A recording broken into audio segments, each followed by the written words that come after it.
Most property investors think about cash out refinancing completely backwards. They ask, what can I use this money for? And that's the wrong question because the answer to that question is almost anything, which is exactly why so many investors make expensive mistakes with it. I've been a loan officer for over 22 years, and I've done thousands of these refinances. What I've learned is that the investors who build real wealth with cash out refinancing all follow one simple rule. And the ones who get themselves in trouble all break it. So in this video, I'm not going to give you a list of things you can use the money for. You've heard that 100 times. Instead, I'm going to give you one rule, one test you can run on any cash out refi decision for the rest of your investing career that tells you instantly whether it's a smart move or a financial mistake. And once you understand this rule, you'll never look at your equity the same way again. And real quick, if you've got equity in a property right now that you're trying to figure out whether pulling it out makes sense, that's exactly what I do. On my free consultations, I'll look at your numbers and tell you straight whether it makes sense. The link's down in the description. Here's the rule. Write this down because everything else in this video hangs off of it. Only refinance to redeploy. Never refinance to spend. A cash out refinance should only ever move your equity from the place where it's earning a low return to the place where it's earning a higher return. That's it. That's the whole rule. If you're pulling equity out of a property and moving it into something that earns you more than it's currently earning, you're redeploying capital. That's the smart move. That's what wealthy investors do.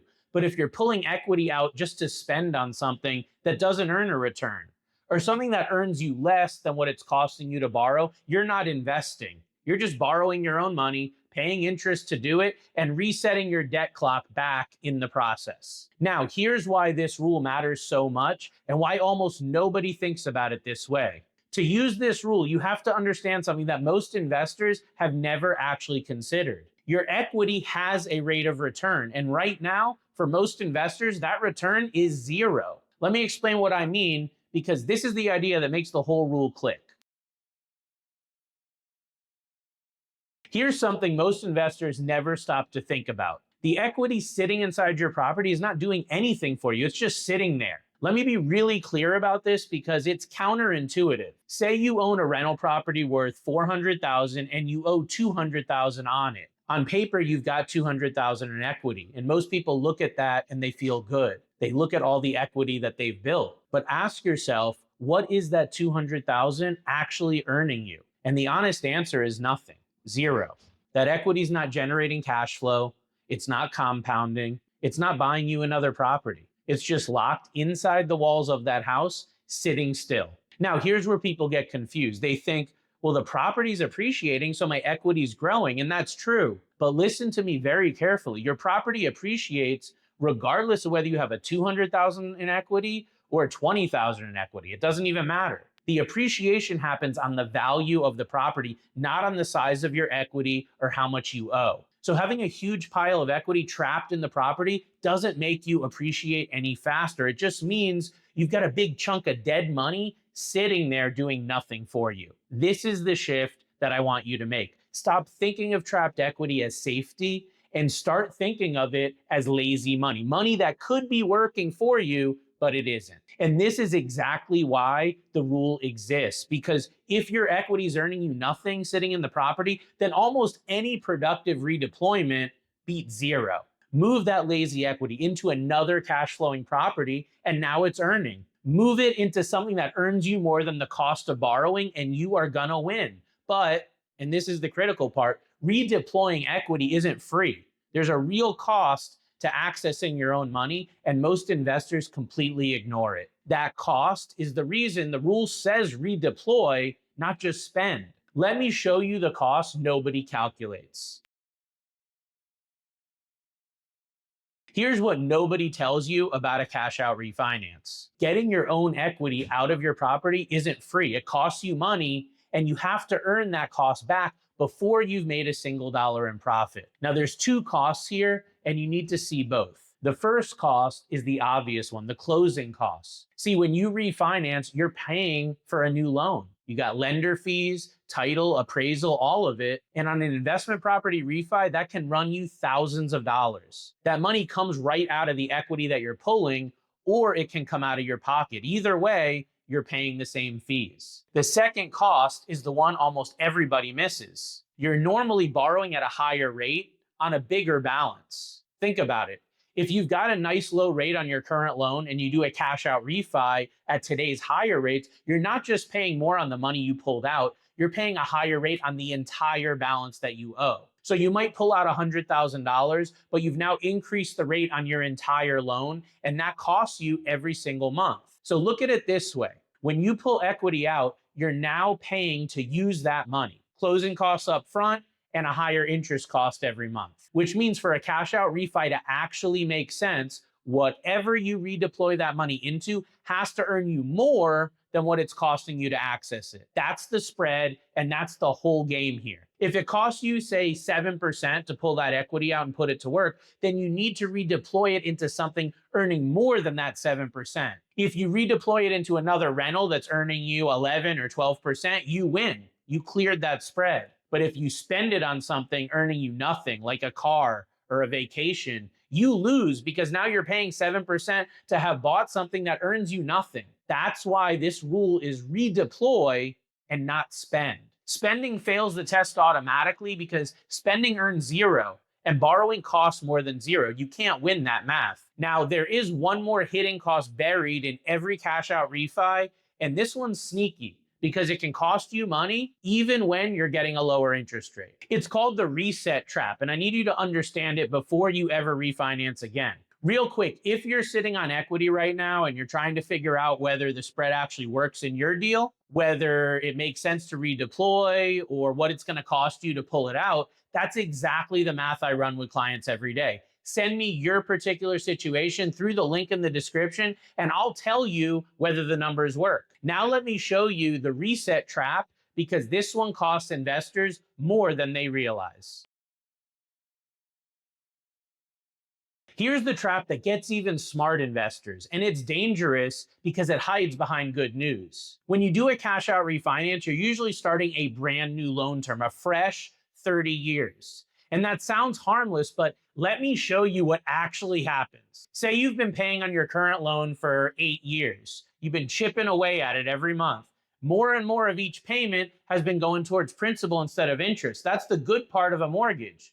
The longer you hold it, the more of your payment builds equity instead of just paying the bank back. Then you go and refinance the property and you reset that clock back to a fresh 30 years. Now you're back at the beginning of the amortization schedule. That's the plan that decides how much of each payment goes to interest versus how much goes to paying down what you owe. And at the beginning of a mortgage, almost your entire payment is going to go to interest and barely any is going to go to principal. You've just erased 8 years of progress towards paying that loan down. And here's why this is a trap. Investors get excited because they sometimes get a lower interest rate. And a lower rate feels like a win, but if you reset a loan you were 8 years into back to a fresh 30 years, in some cases, you can actually pay more interest over the life of the loan, even at a lower rate, simply because you extended that timeline and you restarted the clock.